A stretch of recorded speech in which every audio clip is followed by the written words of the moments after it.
Why I scored only 71% in my class 10 board।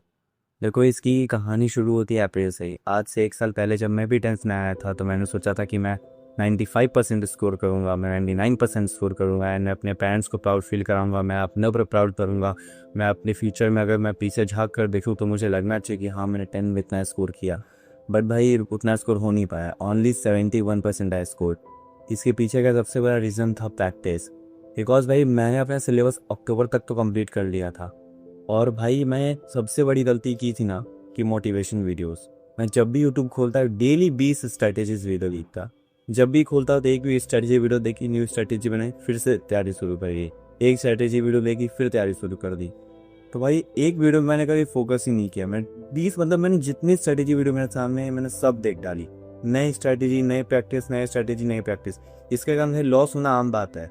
अगर आप ही को मैं बोलूँ कि आप 20 स्ट्रैटेजी 9 फीट ट्रेडिंग करो, आपको आम बात है लॉस होगा। एक ही स्ट्रैटेजी लोगे, इसी का प्रॉफिट होगा। तो ऐसे ही भाई मैंने 20 स्ट्रैटेजी अपना दी, जिसका मेरा 10th बोर्ड खराब हुआ था। एंड मैं आपको भी यही बोलूँगा कि एक स्ट्रैटेजी देखना, स्ट्रैटेजी बनाना, उनको फॉलो करना और बहुत प्रैक्टिस करना, जितना कर सकते हो। और भाई मेरे 71% आए, मैं इतना एक्सपेक्ट तो नहीं किया था। इनफैक्ट मैं जब मैं पेपर दे के गया था तब भी मैंने इतना एक्सपेक्ट नहीं किया था। मैंने एक्सपेक्ट किया था कि मैं 90+ तो आ ही जाएगा, लेकिन 90+ आया नहीं, 71 आया। तो थोड़े पेरेंट्स दुखी हुए थे, थोड़े सैड हुए। बट बोले कि ठीक है, 12th में अच्छी मेहनत करना तो आगे फिर अच्छे मार्क्स आएंगे। और भाई मैं तो बस सब्जेक्ट वाइज स्ट्रैटेजी बता रहा हूँ जिससे कि तुम्हारा बोर्ड्स ना खराब हो। पहले भाई मैथ्स से बात करूँगा। मैथ्स में मेरे आया 41, जो कि सेट 3 था मेरा। सल तो पेपर भी थोड़ा टफ आया था तो बोल सकते हैं, लेकिन अगर पेपर नॉर्मल भी आया तभी भाई सैंपल लगा के जाना और प्रैक्टिस करना। और RD फर्मा और RS अग्रवाल के पीछे मत दौड़ना। NCERT जितना कर लो तो उतना अच्छा रहेगा, क्योंकि क्वेश्चन जो NCERT से ही आते हैं घुमा के आते हैं बस। अब इस साल की तरह तो हर साल आएंगे नहीं, कभी घुमा के आ जाते हैं थोड़ा, कभी टफ आ जाते हैं। लेकिन NCERT से ही आएंगे भाई। वो उतनी मोटी मोटी बुक जो बनाते हो तुम लोग, उसका कोई फ़ायदा नहीं है। NCERT से ही क्वेश्चन आएंगे। और सैंपल लगा लेना भाई, MCQ लगा लेना, क्योंकि भाई MCQ जो है ना वो 1 मार्क्स से आता है, हाँ नहीं तो नहीं, 0 कटेगा। लेकिन जो 3 मार्क्स 5 मार्क्स के क्वेश्चन होते हैं इसमें स्टेप्स मार्किंग होती है। तुम कुछ ना कुछ भी लिख दोगे तुम वो मार्क्स मिल ही जाएंगे, इसलिए कुछ भी लिख देना लेकिन छोड़ना मत। भाई साइंस में भाई अब तो देखो डिवाइड हो चुका है सारे। 30 का बायोलॉजी, 25 का केमिस्ट्री, 25 का फिजिक्स। तो भाई साइंस तो इस साल ईजी आया था, साइंस में कोई टफ चीज़ नहीं था, लेकिन तभी मेरा साइंस में 44 मार्क्स आया। बिकॉज मेरे साइंस में फिजिक्स और बायो तो अच्छा गया था, लेकिन केमिस्ट्री मैंने एकदम ब्लैंक छोड़ दिया था। बिल्कुल पूरा खाली भाई, क्योंकि मेरे को केमिस्ट्री आता ही नहीं था।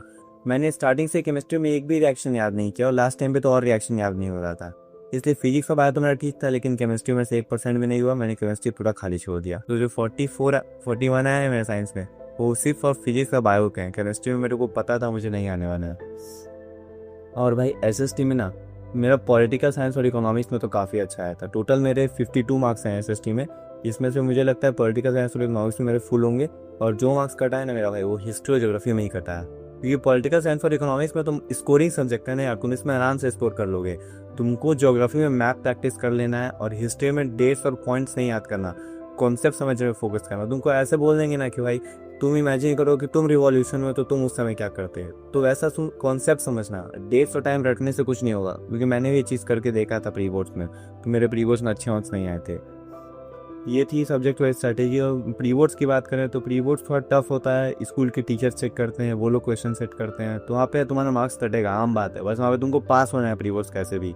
एंड तुम प्री बोर्ड्स और बोर्ड्स के बीच के जो 1 से 2 महीने का टाइम होता है ना, उसमें दबा के प्रैक्टिस करो। उसमें जितना कर सकते हो सैंपल लगाओ, MCQ करो, जो भी मिले सब प्रैक्टिस कर लो। लेकिन NCERT से बाहर मत भागना। ये नहीं कोई फालतू बुक उठा ली उसको प्रैक्टिस कर रहा है।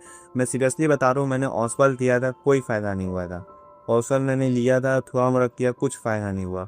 मैंने सिर्फ NCERT किया, दिन मेरे 71% आए थे। एंड अगर मैं थोड़ा और मेहनत कर देता ना भाई, सैंपल वैम्पल थोड़ा और लगा लेता, मेरे आ जाता है इतना 80। लेकिन मैंने किया ही नहीं।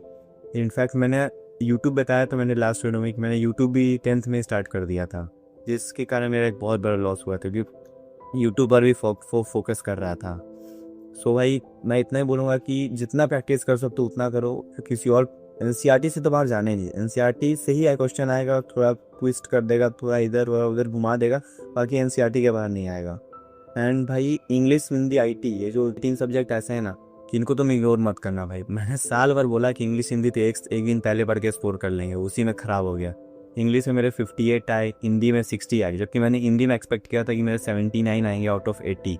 जबकि मेरे 80 में से 60 आए, क्योंकि मुझे लगता है कि शायद वो जो अंडरलाइन करने वाला वर्ड होता है या फिर व्याकरण, भाई व्याकरण अच्छे से करके जाना है, क्योंकि लिटरेचर पोर्शन तो सब लोग कर लेते हैं, तो व्याकरण पोर्शन सबका खराब होता है। मेरा व्याकरण नहीं मार्क्स कर रहा था, इसलिए व्याकरण अच्छे से प्रैक्टिस कर लेना, थोड़े 20-25 क्वेश्चन लगा लेना व्याकरण के, तब जा रहा हूँ हिंदी का एग्जाम देने।